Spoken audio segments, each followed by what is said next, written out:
आपका अपना channel Shri prime news.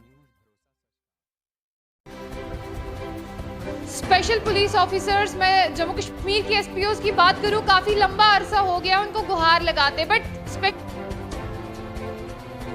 Police officer यानी एसपीओ एक ऐसा तबका जो अपने लिए कभी भी आगे आकर आवाज नहीं उठा सकते हैं। बहुत से उनके जो लॉन्ग टर्म से इश्यूज हैं, चाहे उनका वो पे का इशू हो, चाहे उनके रिटायरमेंट के बेनिफिट्स हो, चाहे उनकी कोई भी समस्या हो, पर कौन सुनेगा? आखिर कौन उनकी आवाज को उठाएगा? सेवा सिंह बाली जी तो हमेशा से हमारे साथ बने हुए हैं एसपीओ के इश्यूज को लेकर, और साथ ही साथ अगर मैं आपको यहाँ पर बताऊं, आज सेवा सिंह बाली जी के साथ साथ तरुण शर्मा, एडवोकेट तरुण शर्मा हमारे साथ मौजूद हैं। आज हम इनसे बातचीत करेंगे और इस कदर हम इनसे बातचीत करेंगे ताकि जो सुप्रीम कोर्ट से ये केस था, अब ये हाई कोर्ट में चला गया है, ये कंटेस्ट कर रहे हैं एडवोकेट तरुण शर्मा, और साथ साथ में इनसे जानेंगे आखिर कब तक हो सकता है इन सारी समस्याओं का हल। तो आज पहले सेवा सिंह बाली से पहले मैं इन्हीं से बात करती हूँ। सर, आप ये जो है मतलब ये जो केस है आप ये कंटेस्ट कर रहे हैं जम्मू कश्मीर के एसपीओज का, साथ साथ मैं आपसे ये जानना चाहूँगी, काफ़ी सारे अब एसपीओज आपको देख रहे होंगे आज, क्या कहना चाहेंगे, कितना लंबा वक्त लगेगा? एक्चुअली सेवा सिंह बाली जी ने सुप्रीम कोर्ट में एक रिट पिटीशन फाइल की थी और सुप्रीम कोर्ट ने डायरेक्शन की थी कि वो हाई कोर्ट में जाके इस प्ली को रेज़ करें, क्योंकि ये रिलीफ जो हैं हाई कोर्ट उनको आसानी से दे सकता है। आफ्टर दैट हमने उनके ऊपर हाई कोर्ट में 2 रिट पिटीशंस फाइल की थी। 2 रिट पिटीशन में पहली एक रिट पिटीशन में हमारा जो रिलीफ था वो ये था कि हमारी जो एसपीओज भाई हैं उनकी जो सैलरी है that should be at par with the constables, क्योंकि वो कांस्टेबल जितना बराबर काम कर रहे हैं तो उनकी सैलरी जो है कांस्टेबल्स के बराबर होनी चाहिए। और दूसरी रिट पिटीशन में हमने उनकी regularisation, ex gratia payment, ex gratia compensation और उनकी पोस्ट रिटायरमेंट बेनिफिट्स के बारे में बात की, और वो दोनों मैटर्स को हाई कोर्ट ने सुनने के बाद उसमें नोटिस इशू किए होम सेक्रेटरी को और डीजी पुलिस को नोटिस इशू किए कि आप इन रिट पिटीशंस का रिप्लाई दे दीजिए। अब पता लगा है कि उस केस में उन्होंने रिप्लाई फाइल कर ली है। अब the matter has right up for the arguments. अब मुझे लगता है कि इसमें बहस होगी और जल्द ब जल्द जो रिप्लाई आएगा वो भी मैं सेवा सिंह जी से शेयर करूंगा कि क्या उन्होंने रिप्लाई दिया है, होम सेक्रेटरी ने और डीजी ने क्या रिप्लाई दिया है। और मुझे लगता है कि आर्ग्यूमेंट्स के बाद हमारे हाई कोर्ट जो है वो इनको रिलीफ दे देगा, क्योंकि इनकी जो सर्विसेज हैं और कांस्टेबल की सर्विसेज जो हैं एक बराबर की हैं। और हमारा एसपीओ भाई क्यों एक मीगर अमाउंट पे काम करे, जो कि 18,000 रुपया है या 6,000 रुपया है, जो कि एक बड़ा मिनिमल अमाउंट है। And they are also participating in the militancy operations and sacrificing their life for the mother, हमारी इंडिया के लिए कर रहे हैं।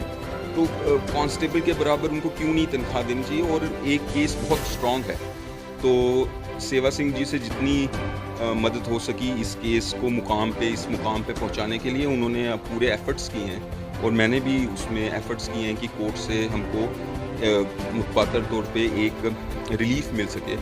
और अब केस बिल्कुल तैयार है बहस के लिए। अब मैं इनसे बात कर रहा था कि इस केस को आगे कैसे बढ़ाएं और पूरे सिस्टम में इनको with in time frame of 6 to 7 months इनको रिलीफ मिले, और ये जो एसपीओज हैं इतनी मीगर सैलरी पे जो काम कर रहे हैं कि फैमिलीज अच्छा फील करेंगे that my father is an special police officer who has sacrificed his life और who has served in the police इतने पीरियड के लिए, और उनको एक रिटायरमेंट बेनिफिट भी मिला है और उनका पूरा काम हुआ है। अच्छा, मतलब एक मेरे को लगता है कि न्यायपालिका उनका एक फेवरेबल रिलीफ देगी उनके लिए। साथ यहाँ पर इशू ये है कि काफ़ी वक्त जो है उनका वो ज़ाया हो गया है। आपको क्या लगता है, इतना ज़्यादा वक्त और लगेगा या जल्दी कोई फैसला आ सकता है? जैसे कि मैं आपको बता चुका हूँ कि रिप्लाईज जो हैं उन्होंने अपने वकील साहब को भेज दिए हैं। विद इन 10 days वो मेरे पास उनकी कॉपी आ जाएगी, और अगस्त 5 को ये केस फिक्स्ड है हेयरिंग के लिए। तो अगर रिप्लाई उनका आ जाएगा, कोर्ट में सामने आ जाएगा, तो शायद उसी दिन बहस हो जाए, या फिर जज साहब पूरी चीज़ को सुन के कोई एक डेट रखें, छोटी फिजिबल डेट, जिससे ये पूरा मुद्दा सॉर्ट आउट हो सके। Everybody, it would be respite for the SPOs and इतने सारे भाई हमारे लगे हैं हु सर्विंग डिस्टर्बेंट इलाका है जम्मू एंड कश्मीर, मिलिटेंट्स लोगों को मार रहे हैं या कर रहे हैं ऑपरेशंस, तो उनको थोड़ा रिस्पाइट मिलेगा इससे। And I am putting my best foot forward that should be done in a short period time. Thank you.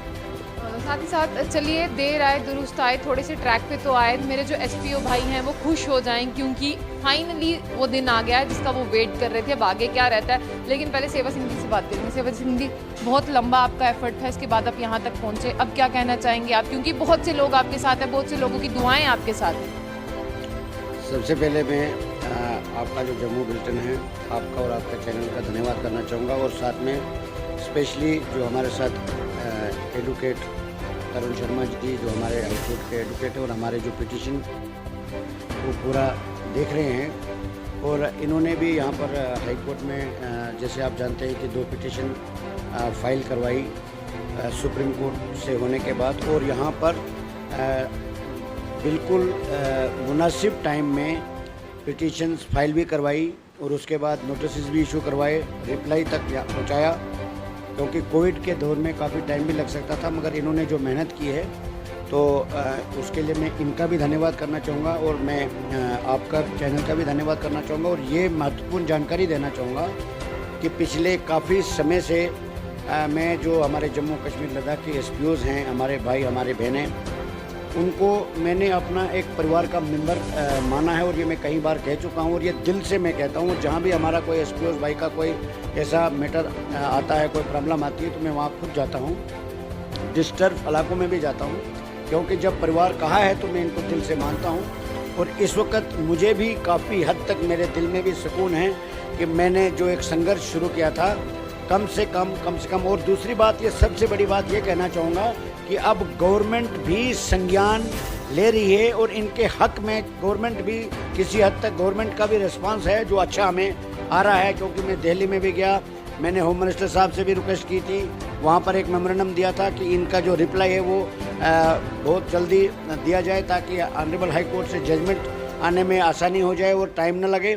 उसके बाद एडवाइज़र साहब के पास गया था, और एडवाइज़र साहब ने भी, भटनागर साहब ने डायरेक्ट कर दिया था हमारे जम्मू कश्मीर के DGP साहब को, और उसका ये नतीजा है कि वहाँ से DG साहब के तरफ से जम्मू कश्मीर के हाई कोर्ट के जो एडवोकेट जनरल साहब हैं, उनके लिए उन्होंने रिप्लाई फाइल कर दिया।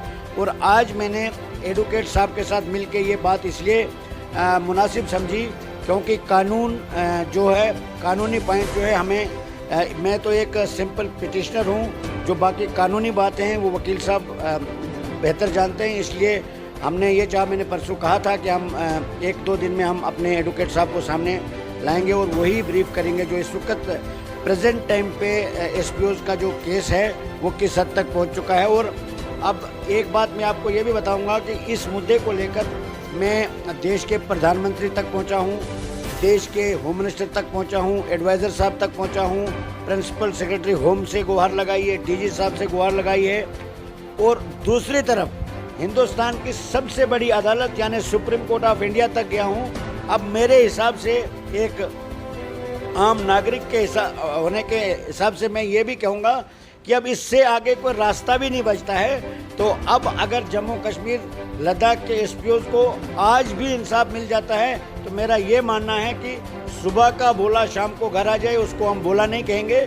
और मैं पहला शख्स सेवा सिंह बाली होगा जब गवर्नमेंट की तरफ से या ऑनरेबल हाई कोर्ट की तरफ से जब इनके हक में फाइनल फैसला आएगा, मैं 35,000 परिवार की तरफ से उन जहाँ से भी इनको इंसाफ मिलेगा मैं उनका पूरी उम्र भर के लिए धन्यवाद करूंगा और उनका थैंक्स करूंगा। और दूसरी बात, कुछ लोगों को शायद ये गलतफहमी है कि सेवा सिंह बाली शायद पॉलिटिकल माइलेज लेने के लिए ये काम कर रहा है। और मैं भी आपसे यही क्वेश्चन पुट करने वाली थी, लोग आप पर भी ये सवाल उठाते हैं कि इसमें आपका कुछ पर्सनल इंटरेस्ट है। आप बताइए, आपका पर्सनल इंटरेस्ट है या नहीं?